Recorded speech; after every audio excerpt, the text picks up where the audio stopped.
Hoje nós continuaremos a nossa exposição do livro de Apocalipse. Nós estamos numa série de exposições denominada A Beleza do Fim. Temos caminhado de forma expositiva no livro de Apocalipse e hoje, se o Senhor nos permitir, queremos fazer uma exposição de todo o capítulo em mais ou menos 40 minutos, se assim o Senhor nos permitir.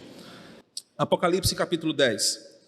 Vi outro anjo forte descendo do céu, envolto em nuvem, com o arco-íris por cima de sua cabeça. O rosto era como o sol e as pernas como coluna de fogo. E tinha na mão um livrinho aberto. Pôs o pé direito sobre o mar e o esquerdo sobre a terra. E bradou em grande voz, como ruge um leão. E quando bradou, desferiram os 7 trovões as suas próprias vozes. Logo que falaram os 7 trovões, eu ia escrever, mas ouvi uma voz do céu dizendo: guarda em segredo as coisas que os 7 trovões falaram e não as escrevas. Então, o anjo que vi em pé sobre o mar e sobre a terra levantou a mão direita para o céu e jurou por aquele que vive pelos séculos dos séculos, o mesmo que criou o céu, a terra, o mar e tudo que neles existe. Já não haverá demora. Mas nos dias da voz do 7º anjo, quando ele estiver para tocar a trombeta, cumprir-se-á então o mistério de Deus, segundo ele anunciou aos seus servos, os profetas. A voz que eu ouvi, vinda do céu, estava de novo falando comigo, dizendo: vai e toma o livro que se acha aberto na mão do anjo, em pé sobre o mar e sobre a terra. Fui, pois, ao anjo, dizendo-lhe que me desse o livrinho. Ele então me falou: toma-o e devora-o. Certamente ele será amargo ao teu estômago, mas na tua boca doce como mel. Tomei o livrinho da mão do anjo e o devorei, e na minha boca era doce como mel, mas quando, porém, o comi, o meu estômago ficou amargo. Então me disseram: é necessário que ainda profetizes a respeito de muitos povos, nações, línguas e reis. Espírito Santo, fala com a tua igreja nessa manhã. Ensina-nos a verdade do capítulo 10 de Apocalipse. Queremos aprender e ser edificados por isso. E por isso que estamos aqui. É teu ministério e nós estamos sedentos pela tua palavra. Amém. Meus irmãos, assim como nós já observamos que houve um espaço, um parêntese entre o 6º e o 7º selo, só para refrescar a sua memória, João vem relatando os selos. Quando o 6º selo, João dá uma pausa para contar o que está acontecendo no céu. Enquanto o juízo de Deus está caindo sobre o ímpio, ele fala que enquanto isso está acontecendo, os eleitos estão no céu num grande culto de adoração ao Senhor. Depois de fazer esse parêntese, ele volta com o 7º selo, e a mesma coisa nós vemos aqui. Ele relata 6 trombetas, 6 episódios de severo juízo de Deus contra os ímpios. E ele dá uma pausa. E a pausa que João dá agora é exatamente mostrando o que vai acontecer entre a 6ª e a 7ª trombeta, ou o que vai acontecer enquanto essas trombetas estão acontecendo.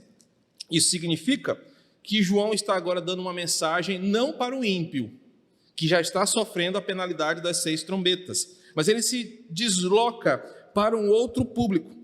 E aí João parece trazer uma mensagem para os santos da terra. Ele está falando agora não com o ímpio que está sofrendo. Nós aprendemos no capítulo 9 a severidade da 5ª trombeta e da 6ª trombeta sobre o ímpio. Mas agora João está falando com os santos, com a igreja. E ele está dizendo o que a igreja deve fazer enquanto as trombetas estão ressoando. Nós temos defendido a base teológica de que as trombetas, os selos, acontecem desde a crucificação e ressurreição até a vinda de Cristo.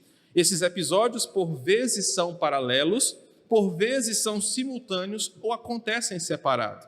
O que nós vamos aprender é que o capítulo 10 nos ensina como cristãos devem viver este mundo que está sendo açoitado pelos açoites de Deus em punição ao ímpio.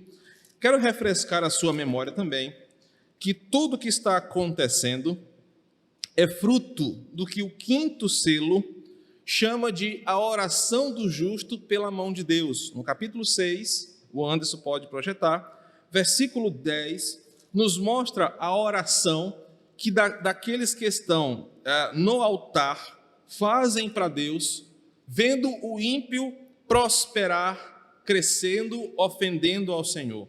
A pergunta que os santos fazem em oração é: até quando, Senhor? Então, as trombetas são a resposta de Deus a esses santos, e Deus então responde a eles trazendo o juízo do ímpio. Alguém já comentou que quando nós observamos este capítulo, inicialmente esse capítulo afirma a punição do ímpio, que já começa na era da igreja. Ou seja, Deus já começou a punir os ímpios. Como? Quando eles reprovam o evangelho e morrem em sua condenação. Mas já aprendemos também que esse juízo vai se agravar quando a história for caminhando para o grande fim. O que aprendemos até aqui é que Deus já está punindo os inimigos do evangelho, mas a punição ficará mais severa no último momento. Enquanto a igreja prega, vive o seu chamado, as trombetas estão tocando nos céus e o juízo está acontecendo.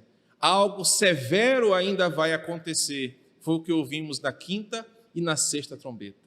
Quando a igreja estará no céu desfrutando da glória, haverá um juízo ainda mais impiedoso contra os ímpios. E é isso que esse capítulo vai nos mostrar. Observe o versículo 1 comigo. João diz, sem muita explicação, como ele saiu do céu e agora está na terra. O capítulo 4 mostra que João passou por uma porta, vamos lembrar os irmãos, e ele se encontrou numa esfera espiritual. No capítulo 4 e 5, João está no céu, diante do altar de Deus. Mas no capítulo 10, versículo 1, sem muita explicação, João parece estar na terra, e ele vê um anjo descendo do céu.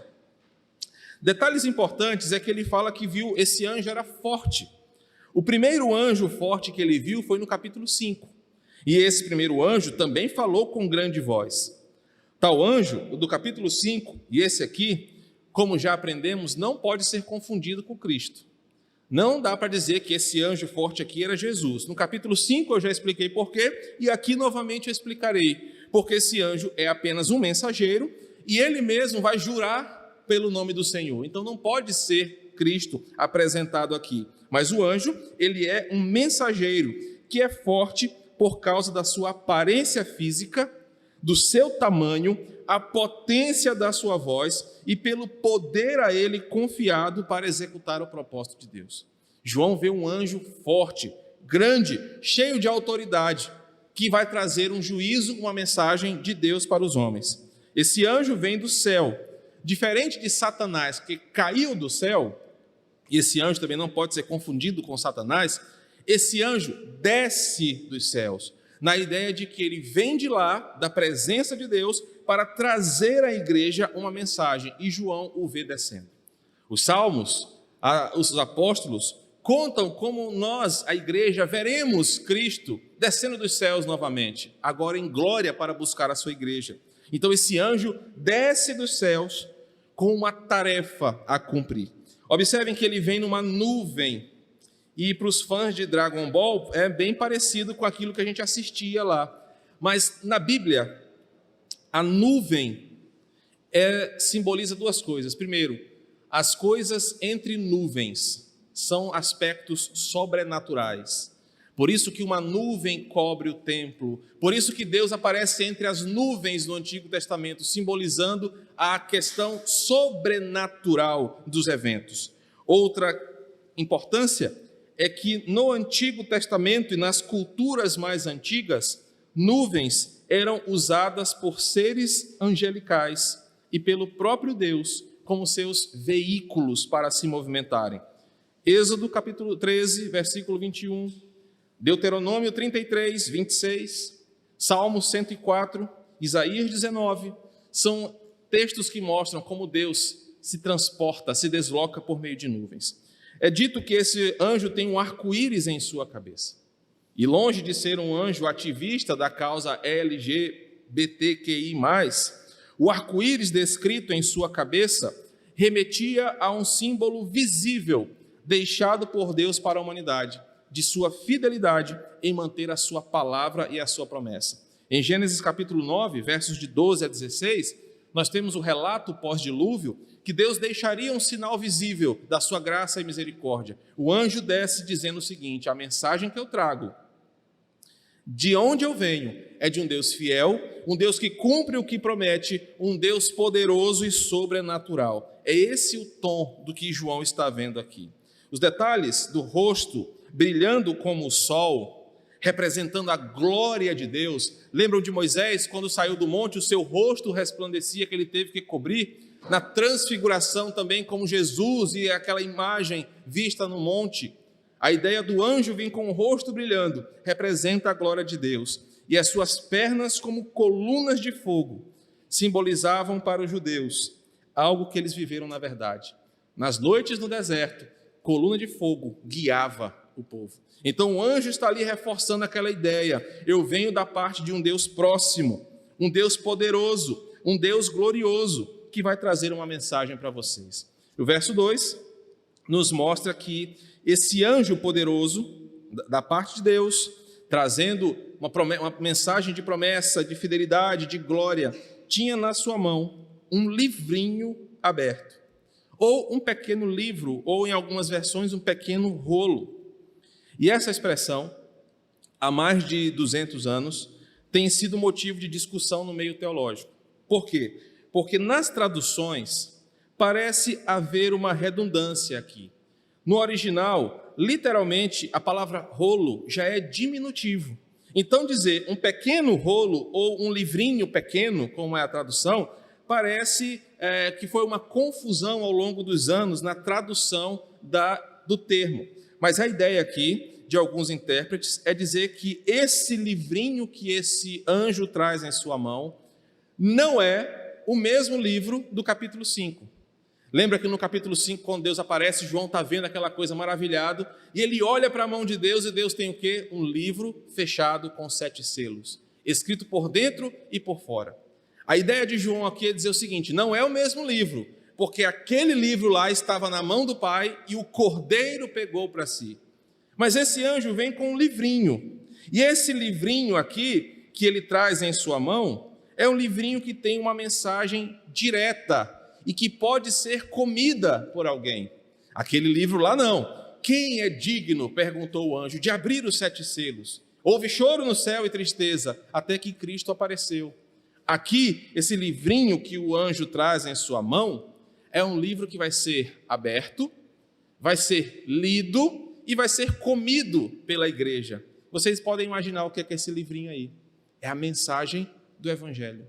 O livrinho que está na mão do anjo é a pregação do Evangelho. O que está escrito ali é o teor da nossa pregação. É aquilo que muda vidas de verdade. Ou seja, o anjo está vindo do céu, com poder e glória, dizendo para a igreja o seguinte: a mensagem de Deus para vocês é para vocês pregarem o Evangelho.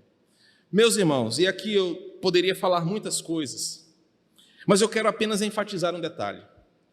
Muitas igrejas, muitos líderes, eu conversava com o Nix isso agora há pouco, não focam na tarefa que vem do céu para nós.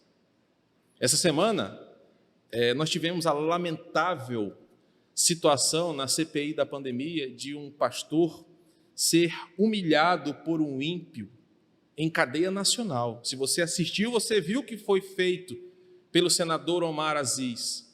Humilhou um homem que se diz homem de Deus. Por quê? Porque ao invés de observar o teor do livrinho aberto, se envolveu com coisas desse mundo e ainda mais ilícitas, como estão se provando.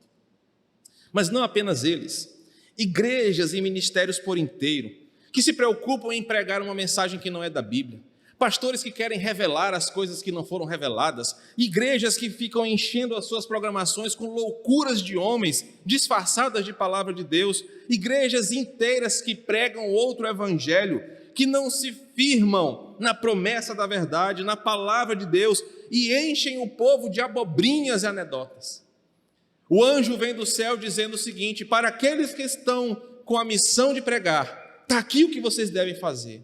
Irmãos, isso é muito claro para nós. Nós não devemos inventar a roda de novo. Nós não devemos trazer atrações. Isso aqui não é um show, não é um palco, não é uma casa de eventos. Isso aqui é a casa de Deus.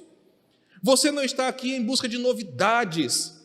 Você não está aqui em busca de atrações que vão alegrar o seu coração, que vão mexer com os seus sentidos. Você e eu estamos aqui porque queremos a verdade que vem de Deus para os homens. Por isso, a verdadeira igreja, o verdadeiro ministério, o verdadeiro pastor, é aquele que abre a mesma velha Bíblia, prega as mesmas velhas verdades e não foge desse caminho. Não queira ser aquele tipo de crente, não queira frequentar esse tipo de igreja que vive de moda em moda, de evento em evento, buscando nova visão, novo mover, novo isso, novo aquilo. Prefira o velho, prefira a velha palavra, o que vem da mão do anjo, aberta para a igreja. Esse anjo vem do céu e diz: olha, o que eu tenho para vocês vem de Deus. Ah, meus irmãos, e como às vezes nós não queremos a verdade de Deus. Ah, de novo o pastor vai pregar Apocalipse, eu estou cansado. Ah, de novo vai pregar a mesma coisa. Eu vou na igreja de parede preta porque lá tem uma fumaça que sai na hora do louvor, lá o pessoal faz umas coreografias bacanas, o guitarrista vai com uma camisa apertada, com os braços fortes, vai tocar e vai ser aquela coisa louca. Irmãos, o fim dos tempos, Paulo disse que os homens eles iriam engolir essas mentiras como se fossem verdades. Você que está me ouvindo, você que está aqui, ame a sua igreja local, porque o pastor é chato e prega a mesma Bíblia. Ame a sua igreja que não fica de evento em evento, mas domingo após domingo, alguém abre a Escritura e te ensina essa verdade. O mundo está perecendo porque o anjo vem com a mensagem do céu. A gente fala, não, mas essa mensagem aqui não ganha mais almas. Vamos fazer isso, vamos fazer aquilo. Vamos botar o pastor vestido de chapolim, de homem de ferro, vamos fazer isso, aquilo, outro. É o que está acontecendo no Brasil. Mas o anjo diz, olha, o que vem de Deus para vocês, como livro aberto, a gente vai já aprender sobre isso, é o que vai alimentar vocês. Versículo 3, 2 e 3 ainda falam sobre o tamanho desse anjo. E é importante aqui. O verso 2 diz que ele põe o pé direito sobre o mar, o pé esquerdo sobre a terra. Verso 3, que ele brada em alta voz e ruge como um leão. O tamanho do anjo aqui é importante. A ênfase de João não é tanto de relatar o tamanho do anjo, como se ele fosse um Godzilla ou alguma coisa assim. Mas a ideia é dizer o seguinte, esse anjo que vem da parte de Deus, ele se estende sobre o mar e sobre a terra, dizendo que a mensagem que ele vai dizer deve ser ouvida, seguida e obedecida do mar à terra, em todo lugar. E olha que outra dádiva que nós temos. Meus irmãos, não há nenhum lugar no planeta Terra, em mar e em terra, onde a palavra de Deus não seja autoridade. Não há nenhum povo, por mais esquecido que seja, por mais longínquo que seja, ou por mais duro que seja em seus pecados, que possa dizer que a palavra de Deus não é autoridade. Por isso que os pés dos anjos estão esticados sobre terra e mar. Por isso que sua voz é tão forte e poderosa como a voz como ruge um leão, dizendo o seguinte: onde houver criação, o poder da mensagem do livrinho aberto é poderoso. Isso nos dá motivação, missionária até. Porque por vezes nós achamos o seguinte, pastor, mas deve ser muito difícil pregar para aquele pessoal lá da África que é envolvido com aquelas religiões animistas, místicas, antepassadas. Pastor, deve ser muito difícil chegar lá naquelas ilhas do Pacífico que são isoladas do mundo. Até lá, o Evangelho tem poder para salvar. Até lá, a mensagem tem autoridade e isso nos motiva.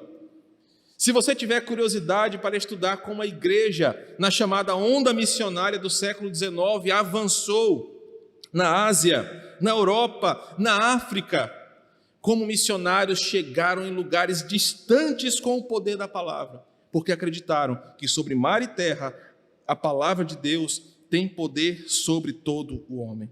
Amós, capítulo 3, versículo 8, também faz alusão a essa voz como de leão. Lembrando que quando o leão rugia, todos se silenciavam. Lá no filme, eu lembro que no filme As Crônicas de Nárnia, está tendo uma confusão lá, né? Está tendo uma brigalhada lá, aí de repente Aslan chega e dá um rugido que reverbera por todo o ambiente, todo mundo se cala, aqueles bichinhos lá fogem e se escondem. Rugindo como leão significa a autoridade da mensagem do juízo que estava vindo de Deus. A palavra de Deus cala todas as vozes, é acima de todas as vozes, porque ela é a mais poderosa.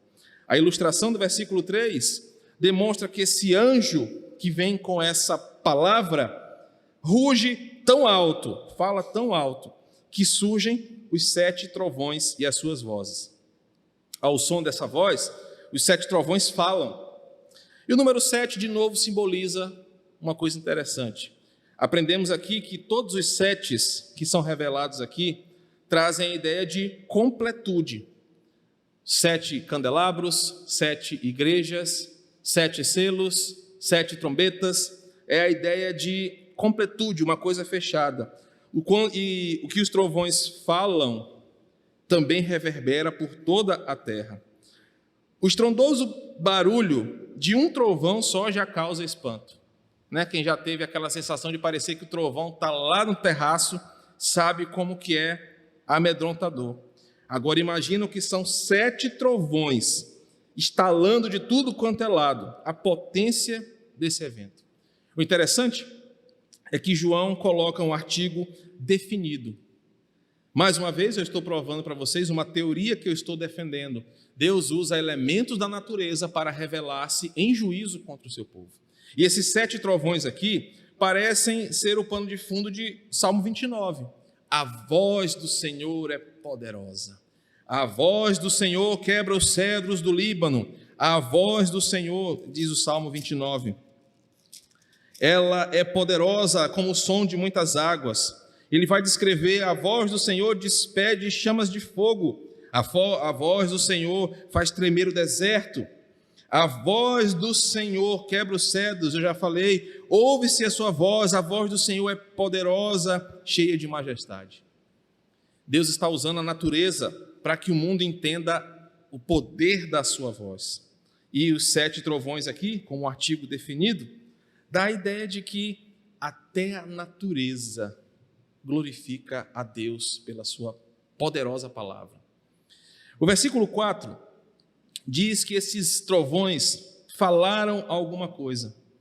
Não é a primeira vez que elementos da natureza falam. Nós lembramos que Deus já usou animais para falarem. Deus usa elementos da própria criação para pregarem e falarem a sua mensagem. Então, quando João ouve aqueles trovões falando, ele diz que ele prontamente, no original, já estava com a caneta na mão para escrever. Ele ouve uma outra voz dizendo: guarda em segredo o que os 7 trovões falaram e não escreva. Embora o foco de Apocalipse seja revelar essas coisas que João viu, aqui ele é proibido de escrever. Isso implica para nós que existem coisas na revelação de Deus que são proibidas de serem reveladas para nós, que nós não saberemos tudo, que nós não teremos todas as respostas aqui e que nós não devemos tentar descobrir o que o próprio Deus proibiu. Projeta para mim, Anderson, Deuteronômio 29, 29. Deus mesmo proibiu homens de descobrirem algumas coisas e nós devemos nos limitar a isso. E por vezes nós queremos mergulhar nas coisas que não estão escritas. Homens e mulheres gastam tempo querendo saber o que não está revelado. Pois, pastor, eu quero estudar a ponto de saber o que estava aqui. Eu vou descobrir. Ao invés de se dedicar ao que está revelado. Meus irmãos, o nosso tempo deve ser gasto, deve ser investido em descobrir as coisas que Deus permitiu e não descobrir as coisas que Ele proibiu. Às vezes nós queremos, olha, eu vou orar para Deus me dizer o que esses trovões falaram. E se vacilar, você vai encontrar no Facebook alguma dessas igrejas mostrando o culto da revelação das vozes dos trovões. Alguém vai revelar isso aqui. E o pior de tudo, tem gente que vai atrás. O pior de tudo é que tem gente que paga por isso. Se eu cobrasse para pregar Apocalipse, coitado, se meu salário dependesse só dessas coisas, eu ia passar fome. Mas se eu dissesse: irmãos, eu fui no monte e lá Deus me revelou o que os 7 trovões falaram, vamos fazer uma campanha da revelação. Meu irmão, aí era dinheiro demais. Porque os homens não querem o que está revelado, não querem a tranquilidade de uma palavra pregada, explicada, querem o proibido. Mas como Deuteronômio mostra, existem coisas que Deus não vai explicar. Existem coisas que nós vamos descobrir no céu. Existem coisas que Deus não quer que nós entremos nelas agora, e nós devemos nos contentar com isso. Um comentarista de Apocalipse diz o seguinte: não temos permissão para especular e conjecturar sobre qual pode ter sido a mensagem desses 7 trovões. Ela permanece um mistério e permanecerá um mistério sem explicação para nós. Um dia lá no céu, você fala assim: Jesus, vem cá, me diz mesmo o que foi que esses trovões falaram aqui, por que eles não puderam escrever? Mas aqui na terra, você não vai saber. Isso tem implicações para mim como pastor, como professor de teologia, e para você como ovelha, alguém que se alimenta da palavra. Primeiro, que eu não tenho obrigação de saber tudo. A maior nobreza de um mestre é dizer: eu não sei, eu aprendi isso com o tempo, isso eu não sei. E a sua maior nobreza é aprender o que pode ser aprendido, é se dedicar ao que você pode aprender. Tem gente que fala assim: eu vou testar o pastor. Quer ver? Pastor, Adão tinha umbigo ou não? Meu irmão, a Bíblia não fala, e para que diabo eu vou ficar preocupado se Adão tinha umbigo ou não? Eu tenho, o meu é fundo e grande. Vou ficar preocupado com isso. Pastor, lá no céu nós vamos sentir o sabor da Coca-Cola, ou nós vamos comer nuvem? Meu irmão, quando a gente chegar lá, a gente vai saber. Agora aprenda a amar o próximo aqui, aprenda a perdoar, aprenda a viver o que o Evangelho ensina, ao invés de ficar preocupado com as coisas que não podem ser explicadas. O que esses trovões falaram será um mistério para nós, mas foi proibido pelo Senhor. Verso de 5 a 7, aqui nós podemos entender por que esse anjo não era Cristo. Porque o anjo que estava em pé levantou a mão direita para o céu. Você já viu essa postura quando o presidente vai ser empossado, nos Estados Unidos, aqui também, ou num tribunal, ele vai jurar com a mão direita levantada, geralmente sobre a Bíblia. O que esse anjo vai falar é verdadeiro, é sob juramento, e por isso o versículo 6 fala que após ele levantar a mão, ele jura pelo que vive pelos séculos dos séculos, o mesmo que criou a terra, o mar e tudo que nele existe. Isso significa que o que esse anjo vai falar é sob juramento, é verdadeiro, vai acontecer, porque vem do céu a sua palavra. A Escritura fornece outros exemplos de pessoas e o próprio Deus levantando a mão a fazer um juramento. Por exemplo, Abraão em Gênesis 14, Daniel em Daniel 12 e o próprio Deus em Êxodo 6 e Deuteronômio 32. Levantar a mão significa: o que eu vou falar é verdade, vai acontecer. E qual é a mensagem? Agora o bicho pega. Já não haverá demora. Ou em algumas outras traduções, já não tem mais tempo. Lembrando onde nós estamos, João está vendo o final, o ponteiro final, o último minuto, o último segundo, e a mensagem do anjo é: o tempo está acabando, não haverá mais demora, ele está chegando. Lembra da parábola das 10 virgens? Aqui eu lembrei dela. Quando de repente há o grito: eis o noivo vindo. Aí, meu irmão, foi uma agonia. Quem tinha óleo na lâmpada tinha, quem não tinha, meu Deus, a minha está apagada, corre, corre. O que aconteceu? O noivo chegou. Ele pegou as prudentes, fechou a porta, acabou. A mensagem do anjo aqui confirma que a oração dos santos do capítulo 6 foi ouvida. A frase confirma que Deus respondeu à oração dos seus santos e que o tempo do fim chegou, mas também explica uma outra questão para nós importante. Reformados, pentecostais, divergem sobre o livro de Apocalipse e sua escatologia. Alguns defendem que o fim dos tempos ainda vai acontecer, inaugurado pelo chamado arrebatamento inicial da igreja. Para você que é estudante de teologia, as linhas de arrebatamento ainda divergem entre si sobre o momento e o modo. A teologia reformada ensina o seguinte: o fim dos tempos começa quando Cristo é crucificado e ressurreto. Pautado nisso pela afirmação dos apóstolos, o fim dos tempos. É chegado o fim dos tempos. Para nós, a nossa igreja, nós entendemos que o fim dos tempos já começou. Só que dentro desse fim dos tempos, há a trajetória para o fim do fim, que é o que está sendo apresentado aqui. O fim dos tempos já começou. O apóstolo Paulo, o próprio Cristo, fala sobre o fim. E agora o anjo diz o seguinte: o fim do fim está chegando. Ou seja, agora, Apocalipse está levando a gente para fechar a história. E o anjo está dizendo o seguinte: acabou, não tem mais tempo. E agora, o versículo 7 explica essa não demora do versículo 6.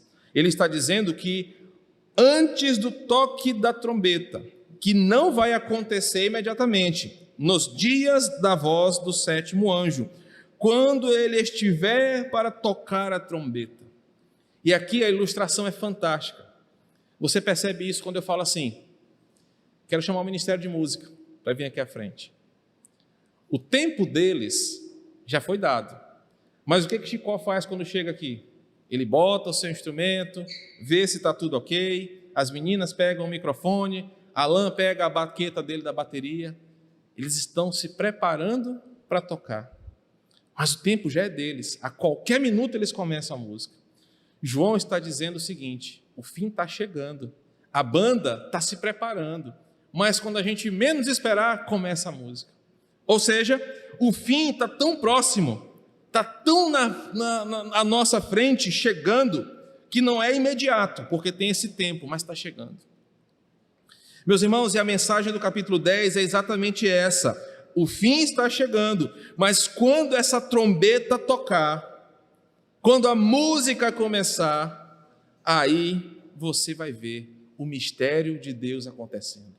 E qual é o mistério de Deus? Nós vamos aprender daqui a alguns dias. Os céus abertos, tudo aquilo que nós lemos acontecendo. Meu Deus, às vezes eu penso, cara, que loucura vai ser isso? Quando esse som de uma trombeta, claro que não era um trompete aqui ou uma trombeta, é um som estrondoso por toda a terra acontecer. A gente vai ver ímpio se ajoelhando, arrependido de não ter acreditado. Nós vamos ver uma loucura nesse mundo, mas não haverá mais tempo. Me perdoa agora. Acabou. A verdade é que quando a trombeta ressoar, nós vamos ver os céus rasgando, o nosso Cristo descendo, glorioso, e nós vamos ver a igreja subindo. Talvez eu não esteja vivo, talvez não seja nos próximos 100 anos, mas a orquestra está se preparando, o fim está chegando. Pastor, mas é uma frase: desde que o mundo é mundo eu ouço que Jesus está voltando. E Pedro responde: é porque ele é compassivo. Ele está esperando, porque ele tem um plano para salvar pessoas. Ele só vai voltar quando esse plano for cumprido.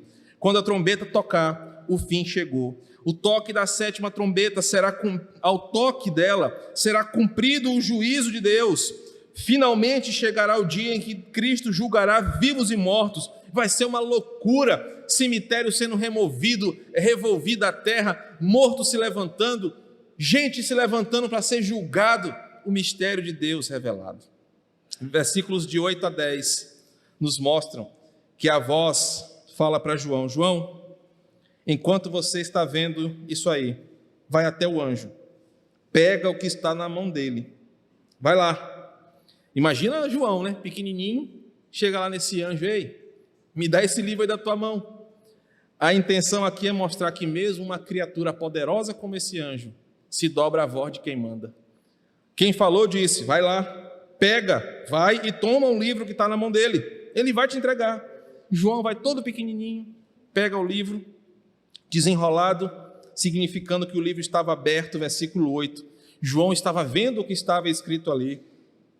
E agora, versículo 9, João pega o livro e o anjo diz: come esse livro. O livro está desenrolado, está aberto, e literalmente é: João, come cada partezinha desse livro. Sabe o que isso representa para mim e para você? Ele vai explicar aqui. Meu irmão, a palavra de Deus está aberta para nós. Devore a palavra de Deus. Coma o livrinho, para você saber o que você faz enquanto você espera. Às vezes eu fico me perguntando: gente, tem crente na igreja que está há tanto tempo na igreja e não sabe o que Deus quer da vida dele. pastor, estou esperando Deus falar comigo para saber o que Ele quer da minha vida. Dá vontade de dizer assim, miserável, o que Deus quer da tua vida é que tu viva o evangelho, nada além disso. Vive a vida com Deus, ama o teu próximo, perdoa, pede perdão, serve o teu próximo, devora a palavra. O que falta para nós, irmãos, com todo amor e carinho que eu tenho por cada um dos irmãos, vocês sabem disso, é que a gente tenha mais empenho, que a gente tenha mais ânimo para as coisas de Deus, que a gente valorize o que Ele nos deu. O versículo 9 fala que João foi lá e pegou e devorou o livro. O ato de João tomar o livro e devorá-lo representa o que eu e você devemos fazer. Para João é o seguinte, João, a autoridade que você tem é da palavra. Para nós é, irmão Davi, irmão Antônio, Anderson, o poder que vocês têm para viver uma vida enquanto vocês esperam, está aqui com a palavra. Você quer saber como é que tem que esperar Jesus? Abra sua Bíblia todo dia num livro, num capítulo, leia, aplique aquilo na sua vida. É assim que você vai esperar a volta de Jesus. Você não deve ter medo, você não deve esperar trancado. Sabe por quê? Jesus fala, prega o evangelho, viva a palavra, semeia a boa nova. O ato de João tomar, então, devora. E observem, ele diz que era amargo ao estômago, mas na tua boca doce como mel. Essa relação doce e amarga também era conhecida dos ouvintes originais, nós já sabemos. Salmo 119, 103, e o Salmo 19 fala que a lei do Senhor é doce como mel, é apetitosa ao paladar, mas por vezes o efeito que ela causa no estômago é amargoso, porque ela é sempre boa, mas sabe quando ela cai na sua vida e te dá aquela provocação, meu Deus, que gosto ruim que essa Bíblia tem. E eu lembro de um dia que eu estava conversando com uma querida ovelha, numa situação específica, e eu mandei uma mensagem bíblica para ele que era exatamente o que ele não queria fazer, mas era o que ele deveria fazer. É exatamente isso. A palavra de Deus sempre é doce, mas às vezes ela bate em nós assim, chega a dar aquele gosto travoso na língua, mas ela sempre será a palavra de Deus. E sabe, tem remédio que é amargoso, mas é o que a gente precisa tomar para melhorar. A irmã Gracinha, cadê ela? Está ali. A irmã Gracinha tem o boldo mais amargo do planeta naquele quintal dela, não sei que trem que tem naquele boldo dela ali, que você sente arrepiar o céu da boca, de tão amargo que é o negócio. Mas quando eu estava no ápice daquela bactéria que estava acabando comigo, Lely fazia um chá forte que parecia um caldo. Eu não aguentava tomar uma xícara inteira, mas era incrível. Eu só conseguia dormir depois que eu tomava aquele chá. E às vezes a Bíblia é assim. Ela é amarga quando bate no estômago, mas é o que você precisa para mudar, para curar. Porque o Evangelho não é sobre você, o Evangelho é sobre Deus. João come e o anjo fala, na tua boca vai ser doce, porque a palavra de Deus é doce. Mas ela vai por vezes confrontar você, vai ser indigesta no primeiro momento, mas o benefício que ela vai trazer é eterno. Enquanto nós estamos esperando o fim, a nossa dieta espiritual é sobre comer a palavra de Deus que é doce, mesmo que às vezes ela esteja amarga no estômago, mas ela será para o nosso bem.